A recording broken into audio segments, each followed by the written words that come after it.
Bonjour Angie. Bonjour Marie.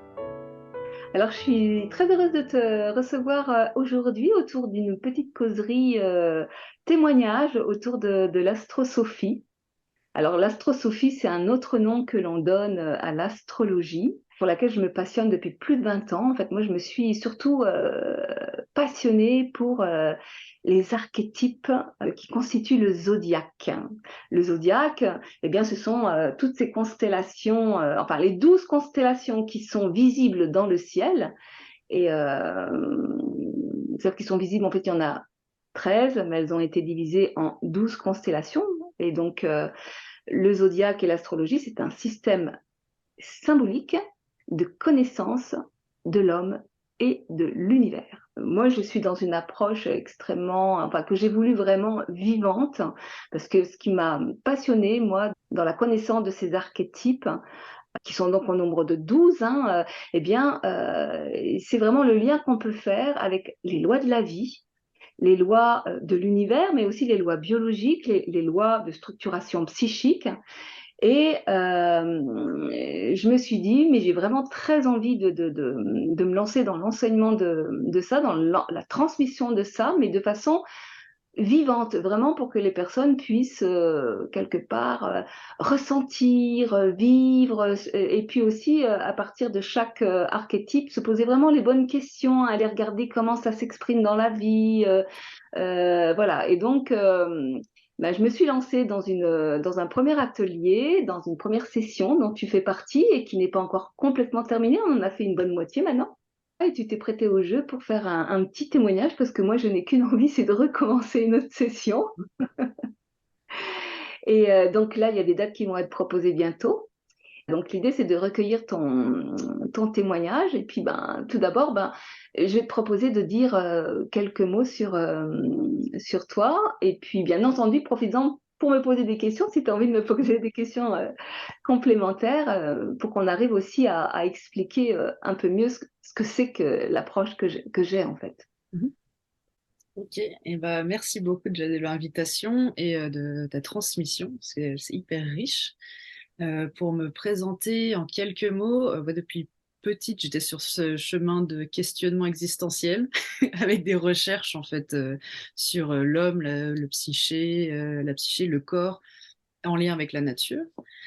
Et depuis quelques années, je suis en chemin sur l'accompagnement des personnes à être qui elles sont réellement pour s'expanser et s'éveiller à elles-mêmes et puis après être plus ouverte à l'autre. Et sur ce chemin de formation, dans plein de techniques holistiques, j'avais touché un peu du doigt l'astrologie védique et ça m'avait paru génial. Et j'avais posé l'intention qu'à un moment donné, j'aimerais bien me former ou du moins d'être avec un groupe pour aller approfondir tout ça. Et du coup, quand j'ai vu son annonce, j'ai pas du tout réfléchi et je me suis dit, OK, c'est parfait. C'est cette approche-là que je souhaite. Et avec du coup, dans une approche concrète, en fait, sans rentrer dans des théories ou des choses un peu Oui, trop qui ne me parlent technique. pas. Voilà. C'est vrai que moi, ce que je propose, il y a vraiment quasiment pas de technique pour l'instant. On est vraiment dans l'approche des archétypes. Mhm. Et puis, tu as dit quelque chose dans le fait que tu t'es intéressé à l'astrologie védique. Et la spécificité de l'astrologie védique, c'est qu'elle utilise le zodiaque sidéral. Et que, en fait, moi, j'ai appris récemment, en fait, ça date d'il y a quelques mois, qu'il y avait en fait trois zodiaques, le zodiaque astronomique, le zodiaque sidéral et le zodiaque tropical. Alors tout ça, on l'aborde, enfin, on l'approche, j'explique un peu plus concrètement. Donc il y a quand même des petits aspects un peu plus théoriques. Quelle est la différence entre ces trois zodiaques? Mais le zodiaque tropical, pour en dire deux mots, c'est celui qui est utilisé à 95% en Occident et qui est en fait le zodiaque des saisons. Et le zodiaque sidéral, c'est le vrai zodiaque des étoiles.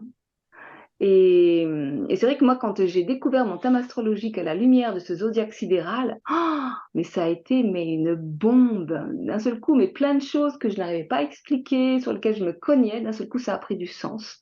Et c'est vrai que moi, le sens, ça reste vraiment central dans ma vie. Et, et d'ailleurs, c'est bien ce que je cherche à transmettre à travers ces ateliers, hein, que ce soit enfin tous mes ateliers même, hein, que ce soit l'astrosophie ou l'intuition, c'est toujours la question du sens, hein, et pouvoir se guider dans la vie. Et c'est vrai que là, pour le coup, la connaissance des archétypes, ça amène vraiment ça, la capacité à se repérer et à pouvoir se guider aussi dans la vie et de pouvoir repérer quelque part quelles sont les lois qui se jouent dans telle ou telle situation en fait. Hein. Est-ce que c'est ce qui t'a amené au nom Astrosophie? Du coup, cette quête de sens et d'amener Oui, l'astro oui, tout à fait. avec les En connaissances. fait, quand on regarde la définition entre l'astrologie et l'astrosophie, l'astrosophie, c'est vraiment la connaissance des astres. Que les anciens voyaient comme des divinités. D'ailleurs, j'ai appris que la mythologie et les religions étaient issues de l'astrosophie, des astres. Mm. Et alors que l'astrologie, c'est plus, ça vient, astrologie, logie, ça vient de logos, qui veut dire parole, discours sur les astres. Et là, on est plus dans une approche un peu plus peut-être technologique. Je dirais que la grande différence entre l'astrologie sidérale et l'astrologie tropicale, c'est que l'astrologie sidérale s'intéresse au sens, au projet de l'âme, de l'incarnation de l'âme voilà, dans cette vie, alors que l'astrologie tropicale, elle va peut-être plus s'intéresser aux événements, aux faits, à la personnalité. Elles ne s'opposent pas vraiment, je dirais qu'elles sont complémentaires, elles n'ont pas la même utilité. Après, c'est vrai que pour suivre mes ateliers, moi, j'utilise le zodiaque sidéral, mais je veux dire, les archétypes sont les mêmes, que ce soit pour le sidéral ou le tropical. Donc, et puis je dirais même qu'à la limite, les personnes qui n'ont même pas du tout envie d'utiliser l'astrologie derrière peuvent tout à fait participer à ces ateliers parce que ça va bien au-delà de l'apprentissage de cette science en fait, hein, parce que c'est vraiment, enfin c'est une science, c'est un art, mais c'est un outil de connaissance de soi. Oui, complètement. C'est une quête de connaissance de soi et de son environnement au final. Mm, mm. Petite, j'ai baigné un peu dans l'astrologie tropicale. Et là, avec l'ouverture sur l'astro sidéral, ça, pour moi, complètement c'est différent. Et je vois qu'en fait, ça casse les préjugés qu'on peut avoir sur l'astrologie, qu'on a pu avoir. Et c'est vraiment un chemin vers soi et vers la connaissance de la vie, des cycles de la vie, et que l'on peut observer de manière très concrète au quotidien. Et ça, c'est génial. Ouais. Ça, c'est vraiment génial. Ouais, j'allais poursuivre avec ce que tu nous transmets, que je trouve super. C'est que le fait d'aller voir les archétypes, on peut poser des mots aussi sur ce que l'on vit, sur les caractéristiques de notre personne, voir les différentes couleurs et voir, OK, où est-ce que c'est en excès, où est-ce que c'est en manque, comment équilibrer. Et avec les questions que tu nous poses, ça nous amène à nous dire, OK, où est-ce que j'en suis maintenant avec cette énergie-là, cet archétype-là. Et avec toute la semaine entre chaque atelier, ça permet vraiment d'ancrer, d'incarner cette énergie et de l'observer. Se dire, ah tiens, ah ok, dans ma vie, ça se présente comme ci, ça se présente comme ça. Et ensuite d'aller vers un chemin d'évolution sur chaque archétype. Et ça, c'est génial. Ouais, c'est Donc, vraiment une approche expérientielle. Alors moi, je travaille avec des supports de photolangage, en fait, hein, des images et où je vous fais parler, en fait, et découvrir aussi le plus possible par vous-même à quoi ça correspond et donc et les logiques qu'on va retrouver, en fait, hein, parce qu'il y a des logiques hein, dans ces 12 grands archétypes. Il y a une logique, il y a un sens, en fait. Déjà là, il y a un sens. Et donc, on va partir du centre du zodiaque, du point zéro et de la loi d'expansion de laquelle va se dégager les 12 autres lois. Avec le bélier, on voit la loi de l'intention. Avec le taureau, on voit la loi de l'hormèse et du moindre effort. Avec le Gémeaux, on voit la loi de la polarité hein, et la loi de la dualité. Avec le Cancer, on voit la loi du miroir. Avec le Lion, c'est la loi d'amour. Avec la Vierge, c'est la loi des holographiques et des fractales. Avec la Balance, c'est la loi de l'homéostasie. Avec le Scorpion, la loi de la métamorphose. Avec le Sagittaire, la loi de la coopération et du sens. Avec Saturne, la loi des cycles et du temps. Avec le Verseau, la loi du libre arbitre. Et avec le Poisson, la loi de l'unité. Et en fait, il y a un sens effectivement du Bélier au Poisson, il y a une espèce de processus à l'œuvre, en fait, etc. Mais les archétypes se lisent aussi en axes, c'est-à-dire qu'en face de chaque archétype, il y en a un autre, et donc il y a 6 axes, et chaque axe a un sens particulier aussi, puisque ce sont des archétypes qui sont complémentaires, et en fait, et ça on le voit dans le Poisson, c'est que tous les archétypes sont reliés les uns entre les autres. J'essaye vraiment d'aborder ça la façon la plus simple possible et la plus concrète, c'est-à-dire que ça soit vraiment quelque chose de ludique et de vivant et d'expérientiel, et vraiment, parce que souvent, et moi c'était la dimension qui m'a rebutée tout le temps, c'était cette dimension trop théorique, trop technique en fait, hein, dans lequel je suis jamais trop allée d'ailleurs, hein, tout simplement pour finalement en revenir à des choses extrêmement mais basiques de la vie quotidienne. Et d'ailleurs, c'est très en lien avec mon signe, parce que mon signe sidéral, c'est Vierge. Et la Vierge, elle aime bien s'occuper de la vie quotidienne. Mais ça qui est génial, parce que d'un côté, ça permet d'expérimenter de suite et de voir les choses comment elles sont dans notre quotidien. Et du coup, je sais pas le mot, mais c'est pratique en fait. Enfin, je veux dire, ça nous permet de mieux de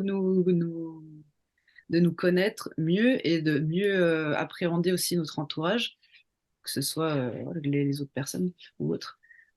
Et j'ai perdu l'idée que je voulais dire. J'ai perdu. J'ai Christiane Singer là qui m'a traversé l'esprit avec le titre de son livre que j'adore, Où cours-tu, ne vois-tu pas que le ciel est en toi? Et en fait, c'est un peu ça que j'ai envie vraiment de transmettre, c'est que le ciel étoilé, le zodiaque, ben, il est en nous. Et que les astres correspondent à des fonctions psychologiques, que les constellations, les archétypes, les signes correspondent vraiment à des lois, qu'on peut relier toutes ces lois à des organes, à des fonctionnements purement biologiques, qu'il y a aussi plusieurs niveaux d'interprétation, parce qu'il y a aussi des niveaux de conscience différents, parce qu'il y a cette notion de cycle qui fait qu'à un moment donné, ben, on évolue, hein, puisque qu'est-ce que vient de dire la grande loi primordiale qui est la loi de l'expansion, ben, c'est que la vie va toujours dans le sens de la vie et qu'on est là pour évoluer. Et que c'est ça qu'on voit en fait, hein, ce processus-là d'évolution et ce par quoi ça va nous faire passer. Donc, des fois, quand on bloque et qu'on rage parce que, hein, gna, gna, gna, les épreuves et tout ça, mais oui, mais là, c'est le Scorpion, c'est la métamorphose. Se confronter, s'ajuster, coopérer, enfin, tout ça, ça fait partie des... Et que plus on va se battre contre ça, plus on va vouloir rester dans le taureau, dans ses certitudes, non, je ne veux pas que ça change, c'était mieux avant.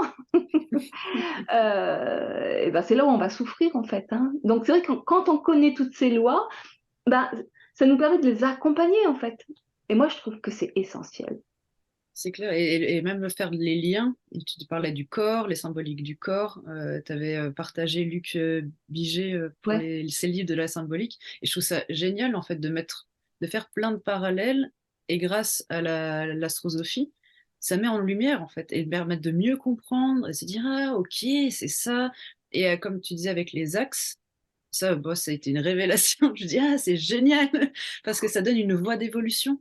Bah, je suis souvent on me disait ah mais t'es comme ci, t'es comme ça. Mais en fait, sans mettre des mots et sans connaître les principes, les lois et comment est-ce que ça fonctionne, bah, c'est plus compliqué d'aller, de s'ouvrir vers l'axe en face et d'aller vers cette voie d'évolution. Mm. Et pour ça, je trouve ça vraiment ouais, une approche géniale et une manière de transmettre hyper chouette. Très, Mm. dans la simple et en même temps profond. Ouais. Je sais pas s'il y a un mot qui correspond, qui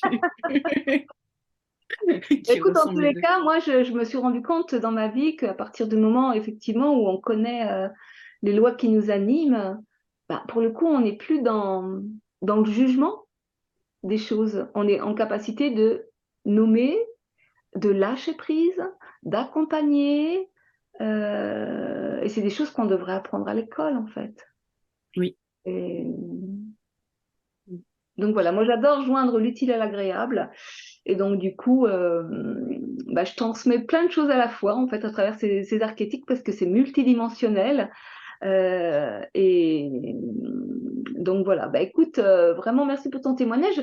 Qu'est-ce que tu auras envie de dire, toi, si tu devais adresser un message aux personnes qui hésiteraient à venir s'inscrire Et ben, j'aurais envie de leur dire d'essayer parce que ça permet vraiment d'approfondir la connaissance en soi et c'est une voie de cheminement personnel en fait pour être mieux avec soi, mieux se comprendre et donc ensuite bah, être mieux avec les autres et son environnement et d'essayer parce que ouais en tout cas je suis ravie vraiment j'adore et à chaque atelier ça confirme et ça m'apporte tellement d'informations et de d'éclairage que c'est vraiment génial et j'espère que tu feras d'autres niveaux et de pouvoir continuer Bah, normalement, le niveau parce d'après, parce que je trouve ça génial quoi donc si je peux avoir un conseil c'est d'essayer et ça permet vraiment d'éclairer plein de choses en soi. Hmm. Oui, donc je pense faire le niveau d'après, ça c'est sûr. Mais là, pour le coup, pour le premier niveau, alors le fait d'avoir exprimé, d'essayer, bah, justement, le premier atelier, eh bien, je l'offre, il est gratuit. Vous pouvez venir l'essayer pour venir découvrir ben, la loi d'expansion et puis quelques petites bases de comment ça fonctionne, l'astrologie. Il y a aussi un lien disponible sur mon site où on peut aller regarder un peu mieux c'est quoi la différence entre les trois zodiaques. Donc, bah, vous trouverez tous les liens sous la vidéo. Et donc, vous pourrez vous rendre sur mon site pour avoir les dates, le prix, etc., etc., etc. Et puis, ben, si vous avez besoin de renseignements, n'hésitez pas à me contacter directement. Je me ferai un plaisir de répondre à toutes vos questions. Voilà. Ben, je te remercie beaucoup, Angie. Et puis, ben, je te dis Merci à à toi tout Marie. bientôt Oui, pour le prochain atelier. Et belle fin de semaine à toi. Au revoir. merci à toi aussi, au revoir. Au revoir à tous.